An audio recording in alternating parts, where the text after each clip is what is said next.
Hello friends, today we are talking about element type. Element type is very important process in entire finite element method. So this is the continuation of our previous lecture. In the previous lecture we already covered what are the nodes and what are the elements. So nodes and elements are very important, and these are the backbones of complete finite element analysis.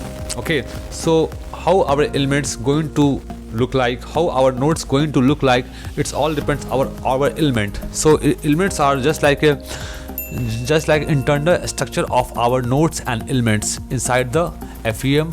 So if we're talking about 1D element means that there should be two nodes on the corner and the distance between two nodes is called element. So it means that the best cases in like trusses, like beams, like bars, like columns, so these are the 1D elements.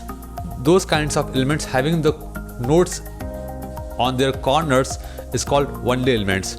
Now coming to next part, what is next type? So next type is 2D elements. So 2D element like length and breadth, name itself called as 2D. It means that length and breadth. So whenever we have a chord shape element, maybe tri-shape angle, so this type of elements can be 2D elements. So best example is like a seeds, like a bars, like a plates having the minimum thickness. So these are having the chord in the structure where four nodes on each corners. It can have shape of chord as well as troy. So these are the 2D elements, and best examples are seats, sheet metals, plates, then bars, not bars but shells. Shells are the best example for 2D elements. Now coming to the third part, and that is third type. So what is 3D element? 3D element like is a complete cuboid type of structure, like having the tetrahedron, maybe hexahedron type of structure where we have 8 nodes on the each corners of the cuboid. So let's see here, 1 2 3 4 5 6 7 8. It means that we have 8 nodes on every corners of the cuboid, and the distance between two nodes is called elements. So this is the arrangement of 3D element. Okay, so the example can be hexahedron, maybe tetrahedron. This type of a structure can be considered case of 3D element. So I hope you are very clear about 1D element, 2D element and 3D element. So I just want to summarize once again. 1D element means we have only two nodes on each corners. The best example is like line element, 1D element. Best examples are beams, bar, trusses.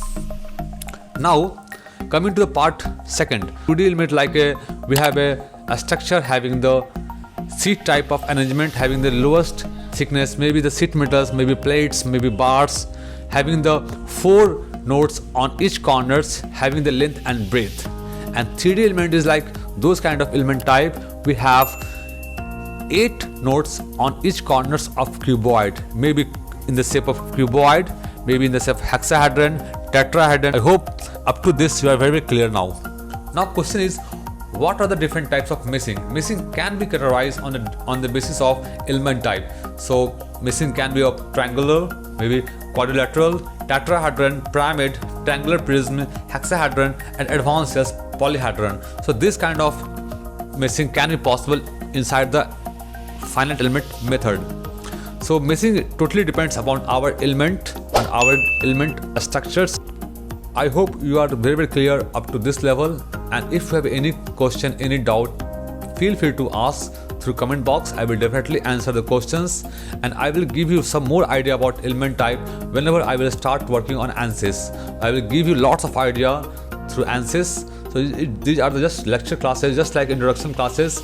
These are very important to understand how the ANSYS work. I hope you like this video. Please subscribe my channel, share this video among your friends so that they can also learn what is element type, what is meshing, how we can do analysis in ANSYS.